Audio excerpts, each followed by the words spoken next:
CM 365, all about Carnatic music.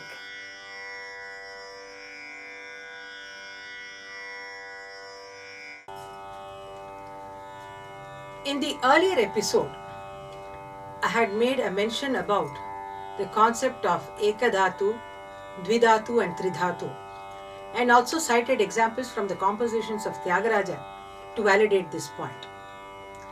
But if you look at the historical perspective, we see that much earlier in the Tamil music, we see that the concept of Ekadhatu has been quite prevalent. For example, if you take the compositions like the Tiruppugal, the Thevaram, we see that a particular melodic kind of a theme is set for the first few lines, and that same melody gets repeated verbatim throughout the composition. There is no variation, nor is there any kind of sections like Pallavi and Upallavi Charanam. It's a one continuous whole where you see that one particular melody is set for the first 2 lines or 4 lines, and that same melody gets repeated verbatim how many ever stanzas are there in that particular composition. Let us now look at 1 or 2 examples to see how this is actually happening here. If we take the example of the Tiruppugal, for example, ஒரு பொழுதும் இரு சரண நேசத்தேவை துணரேனே உனது பழனி மலையெனும் ஊரை சேவித்தறியேனே. This is the 2 lines for which the melody is set. Now all the subsequent sections or the lines which come have the same melody, like பெரு புவியில் உயர்வறிய வாழ்வை தீர குறியேனே பிறவியற நினைக்குவனின் ஆசை பாடை தவிரேனோ தூரி தமிழ் நிருதற்புர சூரைக்கார பெருமாளே தொழுது வழிபடும் அடிய காவக்கார பெருமாளே விருது கவி விதரண வினோத கார பெருமாளே வீரன் மரவர் சிறுமி திரு வேளை கார பெருமாளே. Here obviously also in the music that was prevalent at that time, the idea or the focus is not on the melody as such. The focus is on the sahitya, and the contents of the lyrics is very, very important. So that is why also we see that the tune is getting repeated so that the focus is mainly on the sahitya, and the tune is also very simple so that everybody can sing together. That's also there. We can take another example from a Thevaram to see the same point. For example,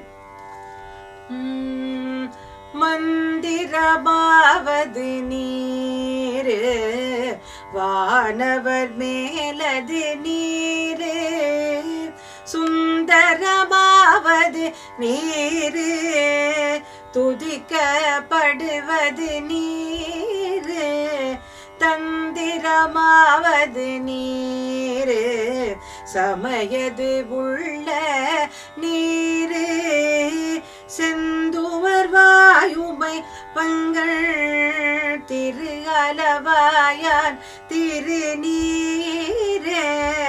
So like this we see that there are a number of stanzas here, multiple stanzas, but all of them follow the same tune. Like next, முக்தி தருவது நீரு முனிவர் அணிவது நீரு சத்தியமாவது நீரு தற்கோர் புகழ்வது நீரு பக்தி தருவது நீரு பரவ இனியது நீரு சித்தி தருவது நீரு திருகலவாயான் திருநீரே. On another example, we could take in the same Thevaram. தலையே நீ வணங்காய் தலை மாலை தலை கணிந்து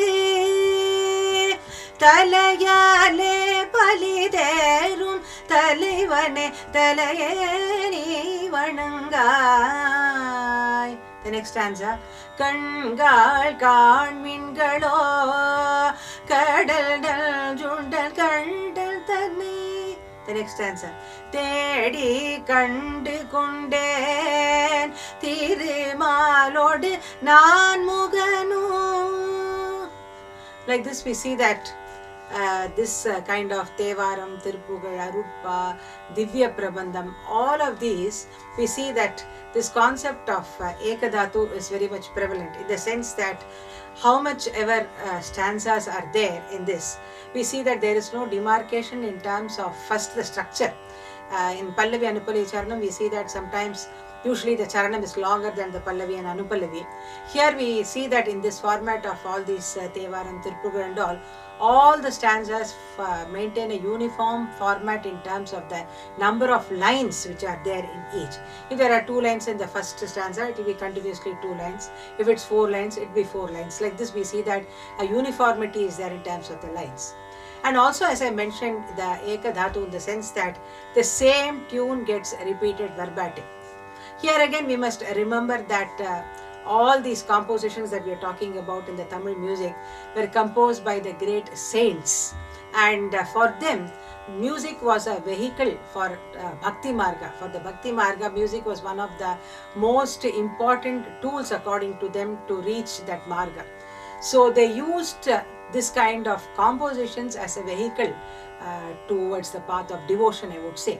So here the message is more important than the music, and that is why we see that they are clothed in simple melody.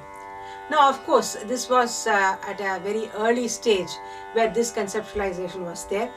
After that, slowly we see that from the time of the Gita Govindam, a slight change in the format starts taking place, and the Talapakam composers coming in.